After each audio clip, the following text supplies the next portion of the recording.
akong ginagawa sa araw-araw.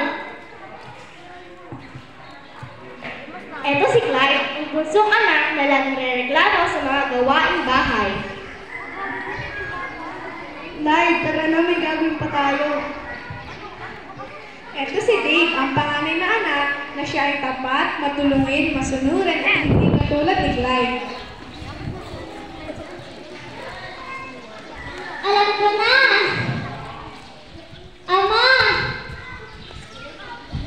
Bakit ka na pa rito, anak? Gusto ko na kukunin ang aking mana at umalis. Bakit naman? Ama, wala na akong ginawa kundi sundin ang utos mo at gusto ko na pong magsaya. Sige, tawagin mo ang kapatid mo. Dali niya tinawag ang kapatid. Ama, pinapatawag mo daw po ako. Naayos kasi tuloy ang kapatid mo ang kanyang mana. Kaya ibibigay ko na rin ang mana ko. Ito ang kapatid mo.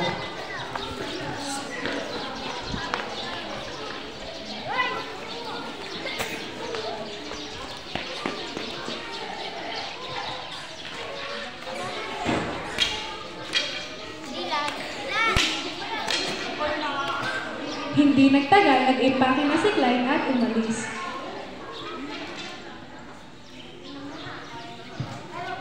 Nagpunta siya sa malayong lugar. Sa kanyang paghahanap, matutuluyan nakita siya ng liwanag mula sa isang malayong lugar. Sakto, nandito ka na. Ito ang lugar na buro kasiyahan.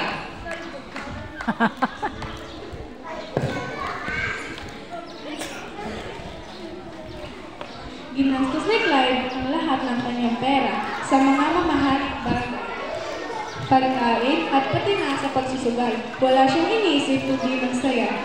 Hanggang sa hindi niya napapansin na ito na ay nauubos. Hanggang sa isang araw, dumaan ang panahon ng tanghiran. Ang lahat ng tao ay wala ng makain. Bawat tindahan ay nagsara. Ang lugar na puno ng